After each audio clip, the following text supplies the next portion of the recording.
and were heard.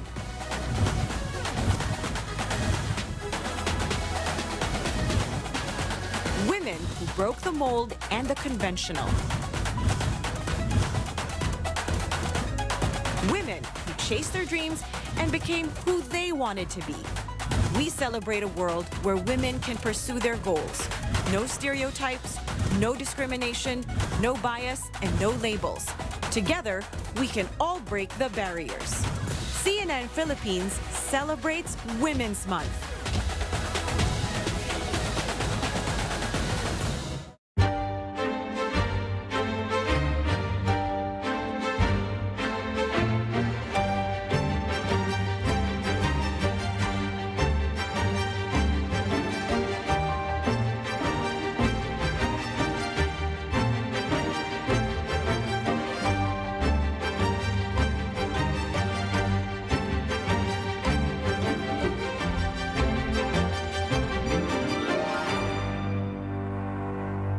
Ang hope ko sa Pilipinas, yung lahat tayo nakakakain 3 times a day. Give essential services to last-mile schools or far-from communities. I wish mawala na yung corruption. I hope that our country can talk openly about their mental health conditions. For everyone to realize that we're all interconnected. In a Philippines that recognizes, acknowledges, and respects my worth. My hope is for people to choose to speak up.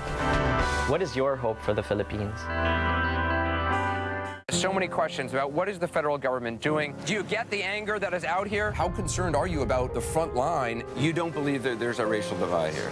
Looking back, as president, did you tell the story of race in America enough, do you think? All the places I've been and all the things I've seen, all the people I've talked to, I carry with me. They're a part of what I do right here, holding the powerful accountable, keeping them honest. AC 360, Tuesday through Saturday only on CNN. You know, the world that we live in has changed drastically. Everybody has been practically forced to live their lives online. So there's never been a more important time to be comfortable with technology than now. Every morning on New Day, we'll give you the very latest on technology. We'll talk about the latest gadgets, hardware, apps, and software so that you stay up to date when it comes to tech. Watch New Day every weekday, 6 a.m. for news and more. Only here on CNN Philippines.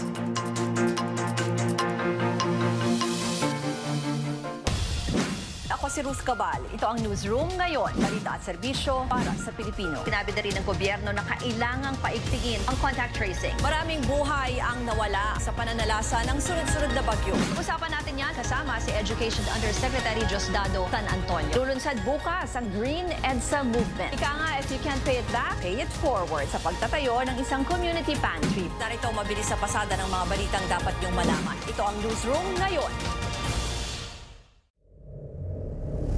Mission accomplished. Four Gilas Pilipinas claimed their first win in the FIBA Asian Cup. Tapos ngayon, nandito ako para manalo. Filipino pole vaulter Obiana, he just wrapped up a series of indoor pole vault competitions. A warm hero's welcome greeted the new breed of Filipino world champions. Pagdanganan is getting the inaugural Miss Golf Award. The PBA has announced it is considering creating a bubble for the resumption of its 45th season.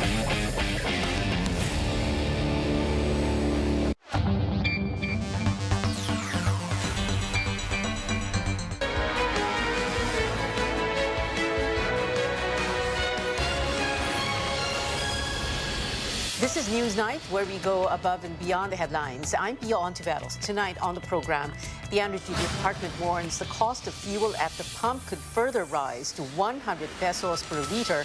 And with salaries hardly making ends meet, the Labor Department orders a review of the minimum wage. Amid questions and their appointments, the new COMELEC chairman and commissioners buckle down to work 2 months before the Filipino votes. And gadget hunters, this one's for you. Tech giant Apple unveils its newest products, including a budget iPhone.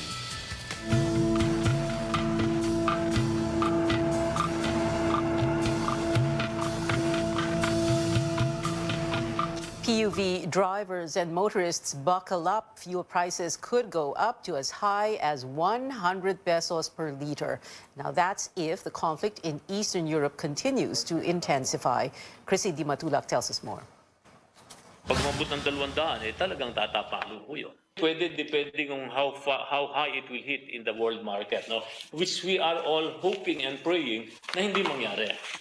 There is no telling when rising fuel prices will end because of the raging war between Russia and Ukraine. That's why Energy Secretary Alfonso Cusi was candid with his answer when asked about prospects in the coming days. The government is on alert against possible overpricing, especially on basic goods and commodities. Retailers say while the situation is fluid, they are mindful of the price impact on consumers. Nasa kanila kung magtataas ng presyo or keep their prices steady, no? Ang sa kanila 'yon. When I say steady, they might want to increase after a month, after 2 months, no? Delay it a bit para hindi sabay-sabay ang pag-increase ng mga presyo ng bilhin at may choice ang mamimili. Prices of basic goods in supermarkets have been steady at least for now. A canned sardine sells for 13 pesos to 18 pesos, powdered milk 50 to 91 pesos, and bread at 23 to 39 pesos. Prices are relatively stable in wet markets as well. Commercial rice retails from 38 to 52 pesos. Pork costs 340 to 375 pesos per kilogram. Chicken at 160 pesos per kilogram. And fish at 120 to 240 pesos per kilogram. With a limited budget, consumers are adjusting spending for essentials. Ay medyo magtipid-tipid ng mga gastusin ng hindi kailangan na kailangan. Dapat magasto at bilhin na lang kailangan. Minsan patingi-tingi na lang. So yung mga priority mo dati na kailangan bilhin, pwede mo naman siyang i-minimize lang, i-lessen lang para at least kahit papano hindi mo maramdaman yung pagtaas talaga ng mga consumer goods. Trade Secretary Ramon Lopez assures consumers prices will be relatively stable for now. Yung oil, sabi ko nga, yung contribution niya sa general cost of production, mga 5% na. So, yung iba, as you know, competitive din naman itong mga manufacturer eh. Gusto nila, frankly, mura yung benta nila para makarami pa. O para lumipat sa kanila yung mga consumer at against the other competitors nila. Hanggang absorbing ko yan. Pag di ko na kaya, magtataas ako. So, hindi pa kaagad yung impact. House Ways and Means Committee Chairman Joey Salceda said in a statement that if oil goes below $120 per barrel, next week's round of price increases may settle at 8 pesos 70 centavos for gasoline, 7 pesos 25 centavos for diesel, and almost 7 pesos for kerosene, still a hefty price. World oil price at one point jumped to nearly $140 per barrel. The government says the worst has yet to come from the global economic shock. Chrissy de Matulac, CNN Philippines. PUV drivers in the provinces also say rising fuel prices are taking a toll on their daily income. Take a listen. Ang kita namin ngayon, halos lahat sa gasolina na lang napupunta. Dati, nasa 600 to 700 lang ang kita namin. Ngayon, nasa 300 na lang dahil sa taas ng increase. Minsan, 400 na lang ang naiuwi namin dahil sa hirap ng sitwasyon. Ngayon, lalo na't pandemic. Paano mo mapagkakasya ang 400 kung may pamilya ka na? Sana kahit kaunti taasan nila ang presyo ng pamasahe para hindi lang ang mga driver ang mag-suffer sa krisis sa gasolina. While drivers are asking for a fare increase, some groups are seeking a new daily minimum wage of 750 pesos. Our senior correspondent Lois Calderon spoke to a member of the National Wage Board and to labor organizations. She joins us live. Lois, is there already an actual filing? The first wage hike petition for this year comes not from the usual sector or labor groups we have seen year after year. This time it's from the Metal Workers Association of the Philippines that calls for a new wage floor of 750 pesos per day. That's a drastic 350 peso increase from the current daily take-home pay of 317 to 400 pesos in Calabarzon area, where the metal workers filed their plea. The Influential Employers Confederation of the Philippines, or ECOP, confirms to us that they have a copy of that petition. And since ECOP sits in the Regional Wage Board, it will study the petition, although no date has been set yet for the discussion. The last wage hike granted was back in February 2020, just before the community quarantine or the lockdown, and that's in Region 2. Prices have soared given the supply bottlenecks, and labor groups like Union ng mga manggagawa sa agrikultura and party list Anak Pawis are telling us that their families hardly survive with 537 pesos minimum wage for Metro Manila.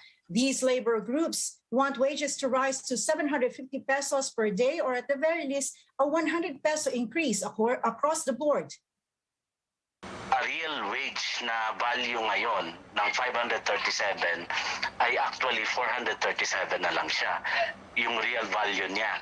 So, yung nawalang 100 piso sa panahon pa yun ng pandemya, how much more na matindi yung pagtaas ng presyo ng langis, presyo ng mga pangunahing bilihin. Pia, the metal workers pleased the first in a string of wage petitions we're expecting this month. There will be more. Pia? Lois, there's a one-year ban on filing a new wage hike petition. The Regional Tripartite Wage Board turning down the petition of the Union ng mga manggagawa sa agrikultura and Anak Pawis for a 100 peso wage hike. Can they file again? That's right, Pia. Anak Pawis National President Ariel Casilao says the prescription period lapsed last February, and so they can file within this month. But remember, the wage board last year dismissed their petition on technicality. It said the across-the-board minimum wage increase does not fall within the jurisdiction of the NCR Tripartite Wage Board. We talked to Sergio Ortiz Luis, the president of the Employers Confederation of the Philippines. He sits on the Tripartite Wage Board representing the private sector. This micro, who employs the most of them, is not capable of salary increases. I'm not saying we are not doing increases. I'm just warning people not to create expectation. Medyo malabo yung magbigay ng increase sa minimum wage this time around. Meantime, Labor Secretary Silvestre Bello has ordered the boards to speed up its review on the minimum wages. Bello admits that the current daily minimum wage in NCR is no longer able to cope with skyrocketing prices of basic commodities. The boards are expected to submit their recommendations before end of April. Back to you. Lois Calderon there reporting. Airlines are offering promo fares now that demand for travel is gradually increasing, but with a rise in fuel prices, will there be an increase in airfares soon? Our correspondent Stanley Gaheta has more. Summer is almost here, and as COVID-19 restrictions are relaxed, airline companies see demand in booking flights increase after almost 2 years of travel ban. To recover losses fast, airline companies are offering various promo fares. I would say na sustained yung confidence ng mga kababayan natin na bumiyahe because it is reflected in our sales. Reflected siya dun sa increase nung flight bookings namin. However, the aviation industry is facing another challenge. While the economy is recovering, the Russia-Ukraine conflict is affecting the world market. Well, definitely, no, it's a cause for concern yung nangyayari ngayon sa Russia because isa siya sa pangunahing pinagmumula natin or pinagkukunan ng fuel or ng supply ng produktong petrolyo, no. Fuel hedging is an important strategy for airline companies to buy jet fuel while price is still affordable. However, it's still a risk for the aviation industry when prices drop later. Due to this instability, airline firms are asking the government to reduce or at least not increase government-imposed fees and charges. Meanwhile, under the current situation, airlines are allowed to increase fuel surcharge to be able to recover losses from continuous price hikes. Nasa sa kanila yun kung gusto nilang i-fully, kasi yung binibigay namin ceiling yun. Diba? Sabi ng isang airline, kahit malugi ako, basta ma-stimulate ko yung market. Hindi ko i-implement fully. Kalahati lang yung surcharge ko. Nasa kanya yun. Each of the airlines have their own strategy of how much to charge. No? Siyempre, there will be restraint in increasing the fares so that it does not add to the overall cost of travel. If there are more travelers, then there are more opportunities to bring down the fare. Stanley Gahete, CNN Philippines.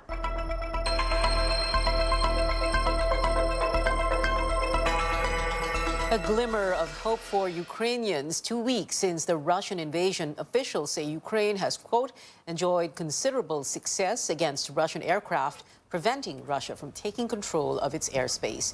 Ukrainian forces have also agreed to a 12-hour ceasefire beginning this afternoon to allow more civilians to escape.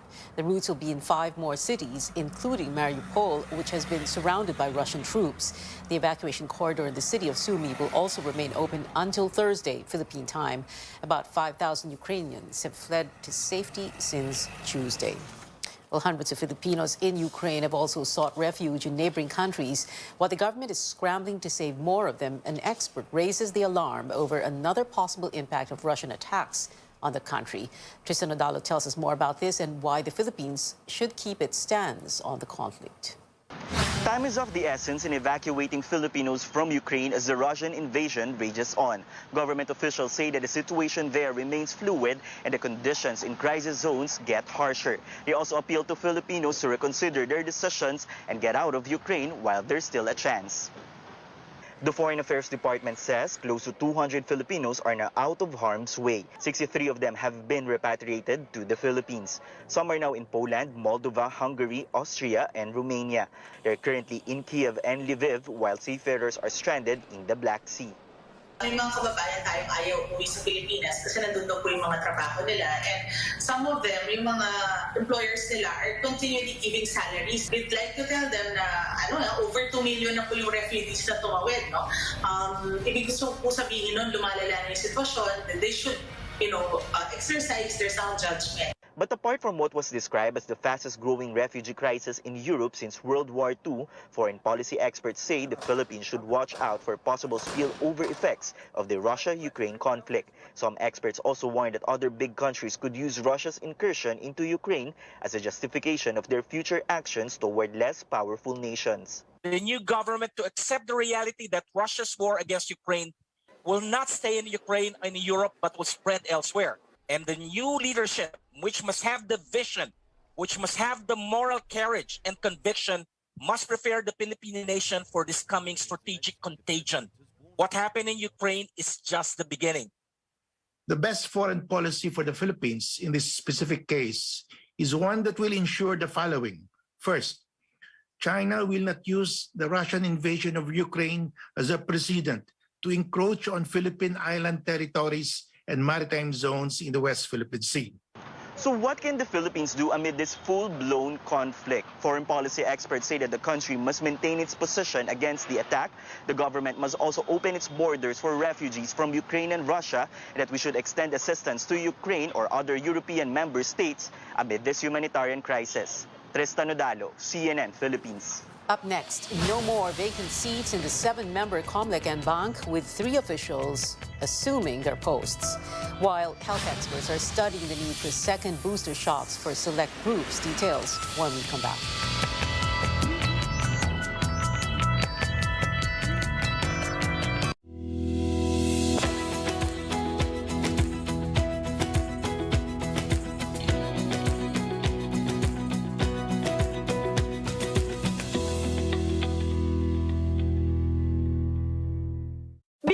MX3 dahil ito ay napatunayang may alpha, beta at gamma mangosteen. MX3 capsule helps avoid pain discomfort para iwas sakit. Tested and proven na low sodium, cholesterol-free at fat-free. Dito ako sa tunay, natural at original. MX3. Mahalagang paalala, ang MX3 capsule ay hindi gamot at hindi dapat gamiting panggamot sa anumang uri ng sakit. Uy! May free delivery! Basta McDo free delivery, di kailangan pag-isipan. Diretso na sa new McDelivery app. Sarap! Download now! 1, 2, 3!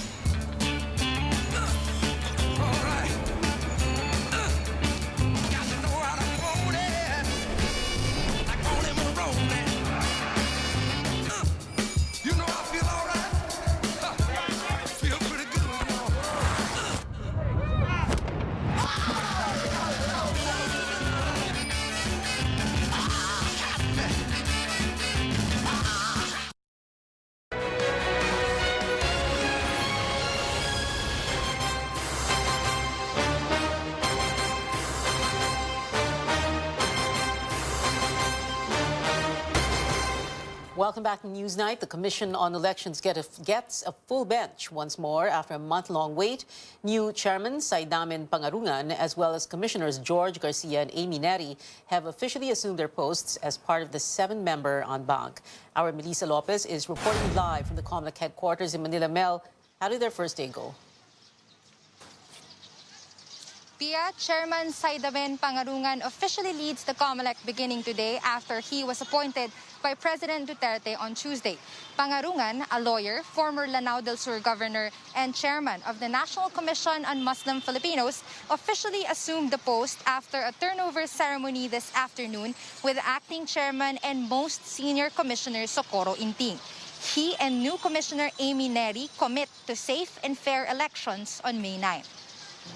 We aim to strengthen this commission so that we can perform our most important mandate, and that is to preserve the sanctity of the vote and the independence of this commission. I stand before you today as a defender of democracy, who will be independent and conscientious in giving life to the fundamental freedom of suffrage. I can assure the Filipino people that they can repose their trust and confidence to the Commission, most especially this 2022 election. Pangarungan's priorities include the maximizing employee benefits and securing international certification of the COMELEC's services.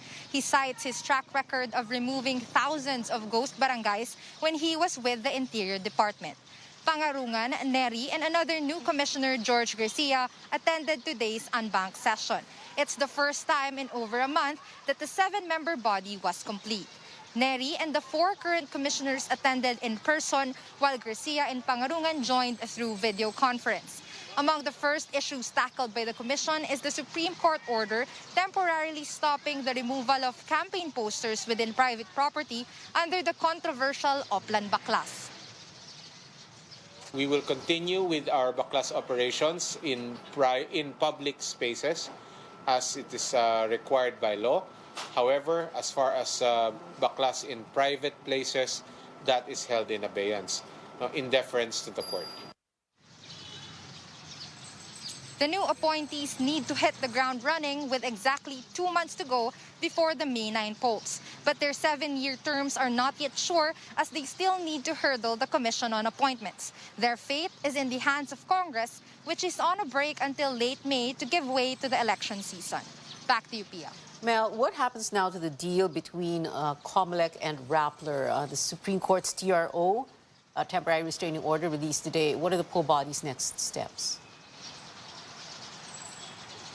Yeah, that COMELEC spokesman James Jimenez has said that they will defend the agreement, but the COMELEC has deemed it prudent to hold off or suspend the fact-checking activities and voter education collaboration with Rappler, given the case filed by Solicitor General Jose Calida. However, Jimenez clarifies that the deal has not been cancelled. Pia. Melissa Lopez there reporting from COMELEC's headquarters in Manila. A look at what presidential candidates are up to 61 days before the Filipino votes. Vice President Leni Robredo welcomes the Supreme Court decision to temporarily stop COMELEC's Oplan Baklas, or the takedown of campaign materials even within private property.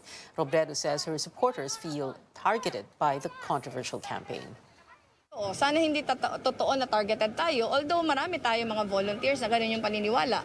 Dahil sa nakikita nila on the ground, na ang reports ng iba, yung campaign paraphernalias lang nila, yung tinatanggal. Yung sense of fairness, yun yung nagpapadagdag sa confidence ng tao na yung election will be based on, di ba, yung free exercise ng ating choices. Senator Ping Lacson and his running mate Tito Soto pay a courtesy call on Pasig City Mayor Vico Soto. This marks the first time Mayor Soto appeared with a presidential candidate, as he has always insisted on staying out of national politics. Vico is the nephew of the Senate President. The mayor's father, actor-host Vic Soto, brokered the meeting.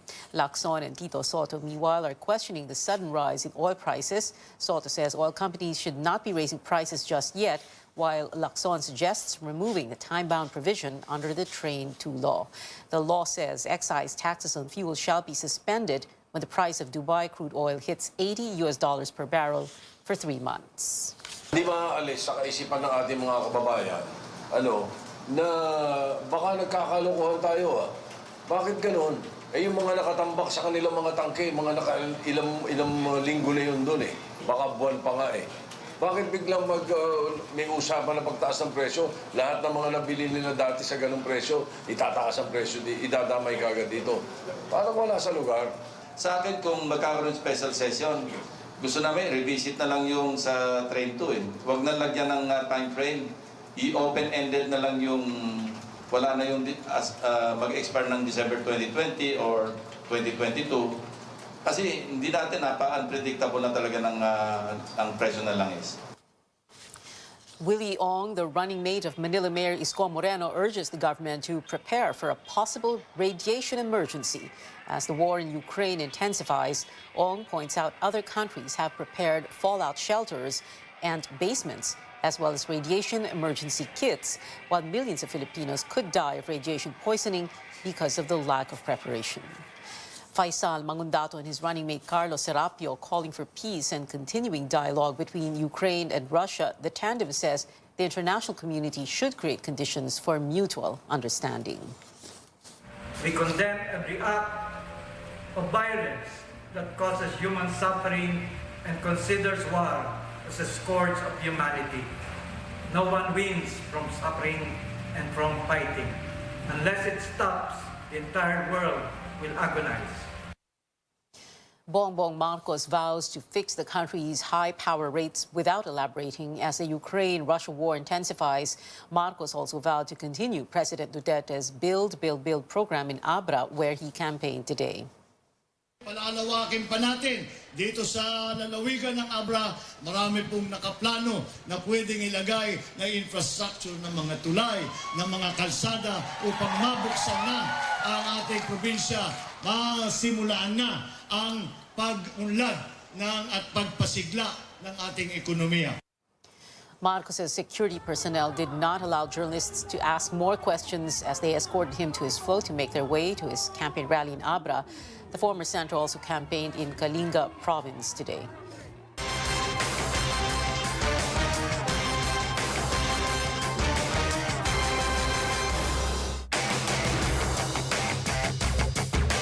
As economic activities go into full swing, health experts are discussing the possibility of a second booster dose. And as Caroline Bonkin reports, that will start among the most vulnerable and frontline health workers.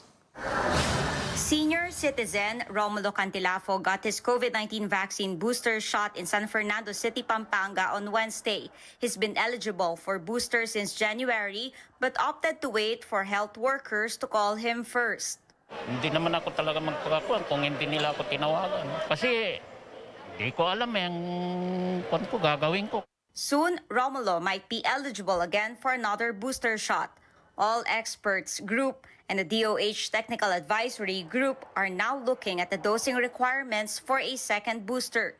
They're still looking at the benefits outweighing the risk. Sino pa ang bibigyan at ano ang dose? Maybe in a couple of weeks, we'll have the final consensus among our experts. Siguro within next week, lalabas na yun. Pag lumabas yung guideline, immediate na yun. We will implement it right away. Health spokesperson Maria Rosario Vergeres says vaccine experts endorse the second booster for the elderly and moderately to severely immunocompromised individuals. Vaccine experts panel member Dr. Ron Jean Solantes says studies show their protection from COVID-19 wanes from the 3rd to 4th month after a first booster, increasing their risk of becoming severely ill.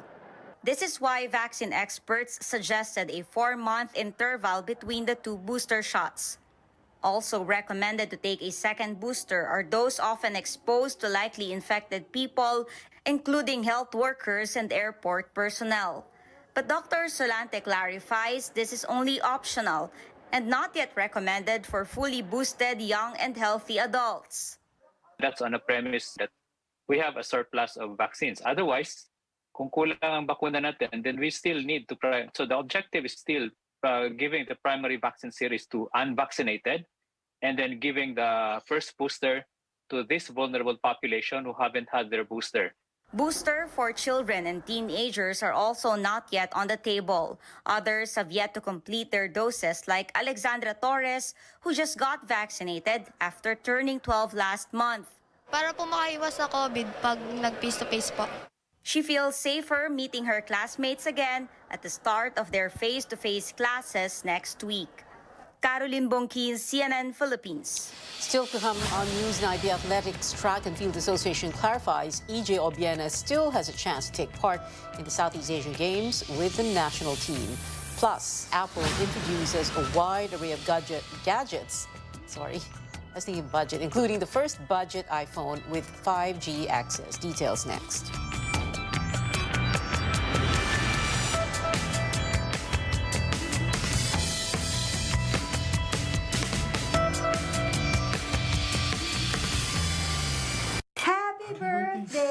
Pag ganito ang drama, ang cute. Pero di cute ang dramang dala ng lagnat. Magparacetamol Calpol. Works within 15 minutes. Gentle sa tiyan.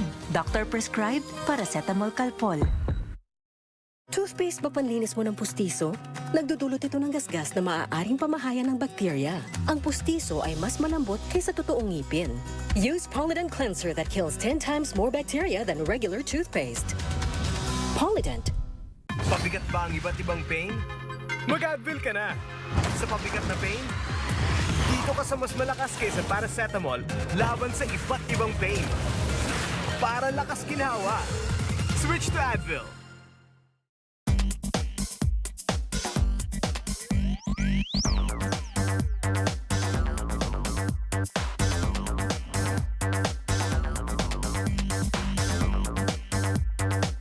With this new Galaxy S lineup, we are set to bring the epic standard for premium smartphones. We have created an entirely new Galaxy mobile experience with the Galaxy S22 Ultra. And for the first time, the S series will have the Galaxy's signature S Pen built-in. Now, for those who want devices that fuel creativity and self-expression, the Galaxy S22 and Galaxy S22 Plus can help make every moment epic. We also welcome a new addition into our ecosystem, the Tab S8. Premium cameras, super fast connectivity, batteries that last you all day, and of course, innovative new ways to share.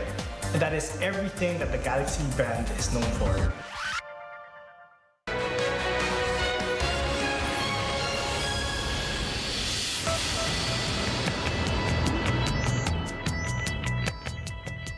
Pole vault sensation EJ Obiana competing under the national team in the SEA Games is still a possibility for the Vietnam event and other international tournaments. Patafa says Obiana's status is pending until the mediation process by the Philippine Sports Commission is completed.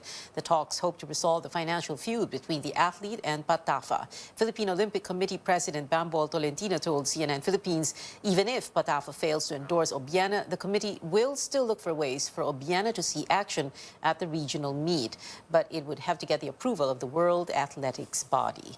And for those looking to make a gadget upgrade, Apple unveiling new products yesterday at its first launch event of the year. Highlights include a budget iPhone SE, an updated iPad Air, and a more powerful Mac chip. The new iPhone SE notably has access to 5G, a first for its lower-cost phone models. It'll be sold in the U.S. for $429 or around 22,000 pesos. The new iPad also featuring 5G connectivity and a revamped camera.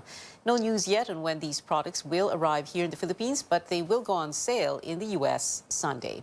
And that is it for now. Join me again on News.ph at 7 p.m. I'm Pia Ontiveros for Newsnight, where we go above and beyond the headlines.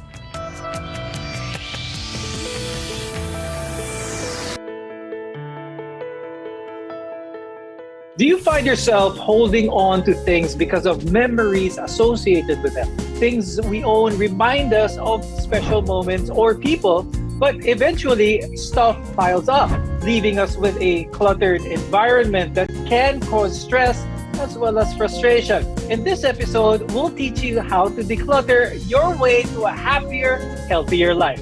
I'm Dr. Freddy Gomez, and we bring you the knowledge and care you need, especially in this time of COVID-19. You're watching MedTalk Health Talk only on CNN Philippines.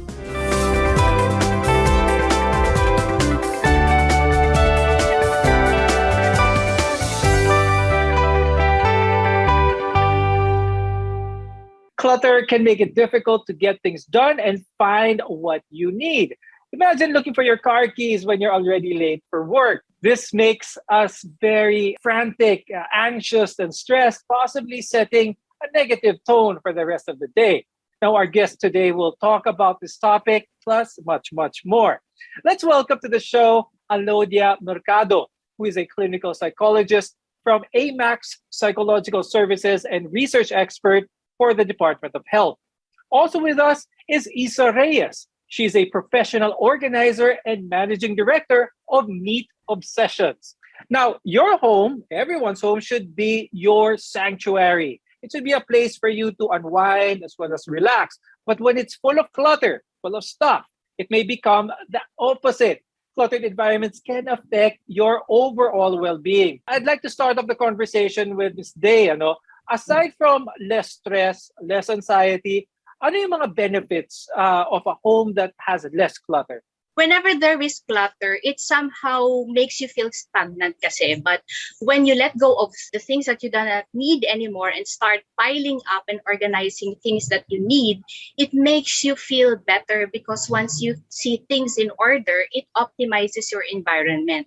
Thus, your mood and your mind. Mas nagiging kalmado yung ating pakiramdam and the state of mind whenever we have a good environment. Having a cleaner space boosts the mind, enhances focus, mas maganda yung productivity. So mas maganda siguro, mas creative ang tao kapag decluttered. But Ms. Day, ano kayang problema? Bakit mas madalas hindi nagiging organized ang tao kung all of these benefits are there? Well, actually, it's a natural thing to happen for human beings to have clutter in their environment. Kasi psychologically speaking, we are very sentimental in nature.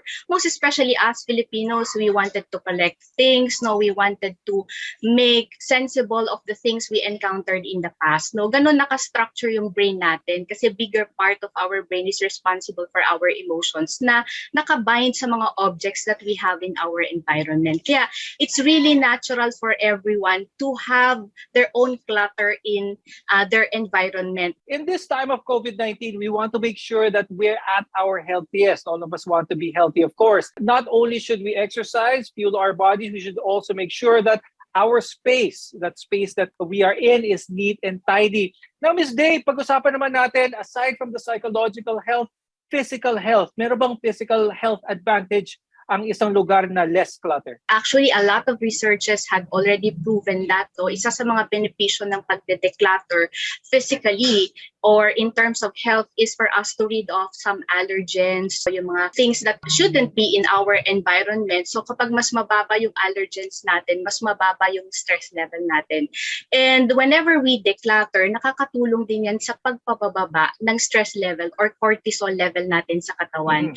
A lot of researchers showed that people tend to experience increase in stress hormones whenever they deal with their disorganized belongings. And when you often experience stress in a daily basis, it becomes chronic and it becomes different in terms of the structure of the brain. Kumbaga, nag-iiba ang structure of the brain whenever you are exposed to chronic stress. Kaya it makes you more stressed. So parang ang logic is, these clutters can make you stressed. It can change the structure of the brain. And once it changed already, it makes you more stressed on a daily basis.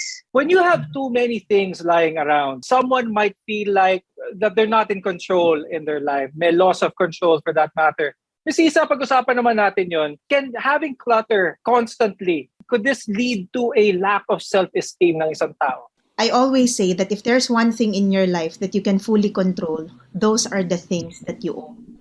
Because one, they don't have any reaction, they cannot complain because those are just things. But most often than not, like if clutter pile up, diba? Parang what happens is our things controls us. Parang ganun yung nangyayari. Like we don't want to go inside a particular room because I'm just going to be stressed out. Most often than not, it's our storage room that we don't want to go in. Diba? Na parang, I don't want to go in that. I will just feel, mag-hyperventilate lang ako sa loob niyan, right? And because instead of us being in control over that particular room or yung kalat natin, sila yung nagko-control sa atin pabalik. On that note, being an expert in organization, ano yung mga telltale signs? Ano yung mga red flags ng isang tao that may point to na they need to declutter? What happens is that parang yung mga tao sa paligid niya, yun kadalasan yung tumatawag sa akin, can you help my mom or can you help, para my husband because nag-hoard siya.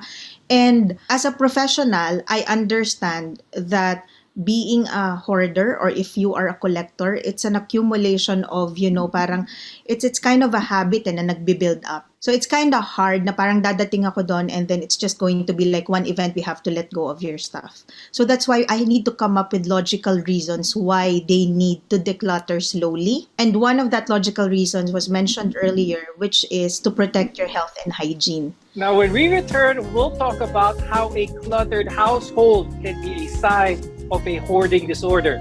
We're your connection to healthcare. You're watching MedTalk Health Talk.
Do you have trouble throwing things away? Are you becoming a hoarder?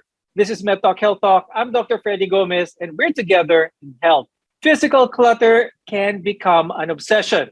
We may sometimes find ourselves surrounded with stuff we can't get rid of because they have some form of sentimental value or possibly can become potentially useful in the future. Not everyone who has clutter at home has a hoarding disorder. I want everyone to understand that. But let's try and find out some of the red flags for this. Miss Day, pag-usapan natin yon. A lot of people may be able to relate to this. Tinatago yung kahon ng binili nilang appliance, probably feeling nila magagamit nila yung kahon later on or, things like that. But when is it now a problem of hoarding?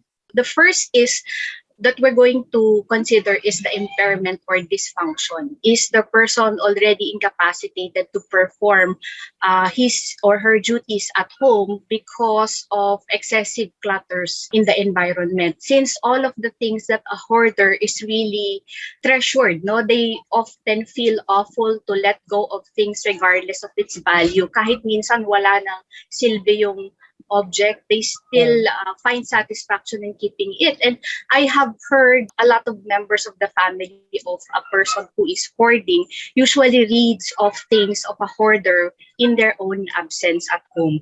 And it creates a tension dun sa hoarder because all of a sudden, pag uwi nila, wala na yung mga gamit nila. And masasabi natin that it would create even more serious concerns on their mental health kasi I have seen a lot of people who commit suicide or ended their lives because of simply reading off their objects or important things at home. Now, my question for Isa is, why do you think people hoard? One is probably they're filling up a void, and it's also a process because it's difficult that we're going to do it at one go without them realizing and accepting in themselves that they need to let go, they need to declutter. Some people with a hoarding disorder may also experience possibly other mental health disorders. Is this possible, Ms. Day? Could you give some examples, if so? Is highly related to other disorders such as depression, anxiety, and ADHD, and even trauma. Based on my experience, when we're talking about the common cold, which is depression, most of them do not like to work or to stand up from their own bed. And their energy is very much limited to just survival activities such as eating and sleeping. Doon na lang umiikot yung buhay nila.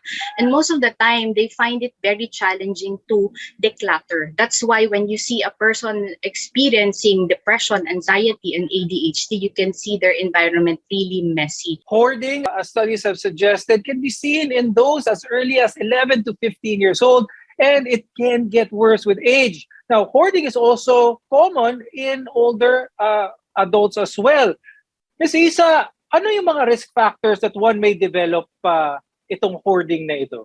I think what happens is dun sa mga nagho-hoard ng gamit, parang it's parang they're having a hard time getting off that habit of buying and collecting. And collector kasi make sure that they take care of their things. Kumbaga parang when they buy something, they know where to put it, they know where to probably hang it or keep it, store it. That's a collector. While a hoarder, on the other hand, parang when they buy or when they get things, they don't think of saan ko ba to ilalagay.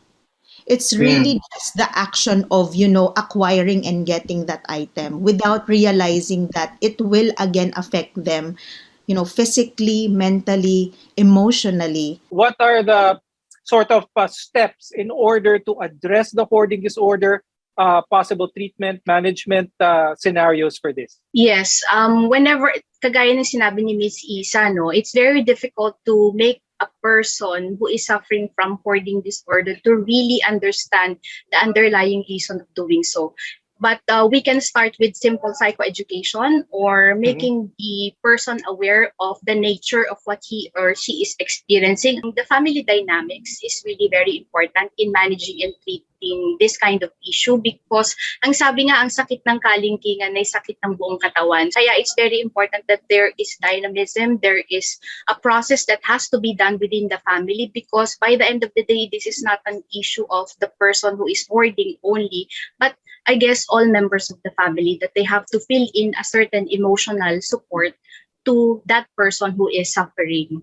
Is it common for just one person, the person who is hoarding, to be the focus of attention here? Or is it possible na merong mga enablers ito sa buhay niya? I would say that there's a certain hormone that is being produced when you are hoarding that is very much similar to addiction.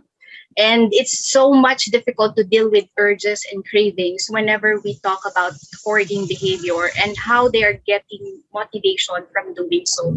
Kaya napaka-importante that each of members of the family would understand the triggers of this person moving towards their collecting or hoarding behaviors, which are not on the normal orders. So mahalaga na maintindihan ng tao kung ano ba yung mga sitwasyon, objects, people na mas nakakapag-push sa kanila na mag-hoard. So it's more on like understanding themselves better so that they can do better decisions in the future. When we return, we'll help you ditch the things that are making your house unorganized.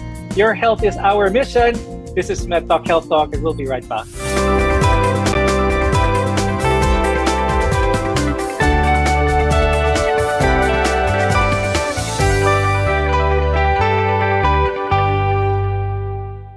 Decluttering doesn't have to be stressful. I'm Dr. Freddy Gomez, and you're watching MedTalk Health Talk on CNN Philippines, where your care comes first. Now, sometimes we may spend hours, days, or even weeks making to-do lists and buying organizational items to help manage our clutter. But what if that doesn't help? Identifying the cause of clutter is definitely a great first step. Ms. Isa, I'll start with you. What are some of the common things that can help someone start their decluttering journey? Okay, number one that you need to do is set an intention first. What is the intention in this particular space? What do I want to feel in this particular space? Like, for example, when you're in your bedroom, what do you want to feel here? Do you want to feel at peace? Is it going to be your sanctuary, your resting place, right? You have to make sure that you know the intention in that space, because with that intention, that's where you will start. Now, on the technical part, then as mentioned earlier, you only have to remember three things. You can actually be organized without throwing first, because I understand that decluttering is already an overwhelming task. You know, so if an overwhelming feeling plus an overwhelming task, it's not actually a good mix. But one way for you to assist yourself is that you do sorting first, build a category, sort it, put like items together, and once that you have that visual inventory, now that's where you move on to decluttering, which will make it a little bit easier. What's your advice for the viewers on how to let go? Because I think that's an important thing, how to be able to let go, because especially for a hoarder, that is one of the things that is very difficult for them to do. So what kind of tips, what kind of advice can you give? So it's more on awareness and being mindful of the things that have to be prioritized as of the moment. Like, for example, itatabi mo ba yung mga gamit na ginagamit mo pa nung high school? Kasi no matter how important these things to you are, no, hindi naman na siya nagagamit on the present time. You have to let go of it. Same as our psychological baggages, no, we have to be aware of the benefits of decluttering emotionally and psychologically. And it's also part of the process. I do understand it is not a one-time processing that the next day you wake up, you can already let go of the things that you have been collecting or been saving for the longest time. No, always remember that what comes in must come out. Are there tried and true ways in order for our viewers to start their decluttering journey? There's one method called the KonMari method. Could you say something about this? Yeah, I'm actually a KonMari consultant in training. I discussed my personal method, which I call the homeward technique. That is the process of you going home to your home. And it's the 3-step process. It's sorting, detaching, and rehoming. And I would always say in sorting, you know what you have, because that's when you put like items together. In detaching, you understand what you need. And that is the process of, looking at things objectively. And in rehoming, you accept what is left. So you just have to remember 3 important steps. And I think it's very more applicable for Pinoys, especially we're highly sentimental. There's always a story to tell. Like, bigay ng lolo ko, bigay ng kapitbahay ko, nakuha ko nung unang sweldo ko. So that's why I created that technique. And you can watch my videos. I explain there how to do it, but it's easy to remember. It's easy to follow. And you don't have to be hard on yourself at the get-go where you have to let go right away, but actually, understanding the commitment in taking care of your things.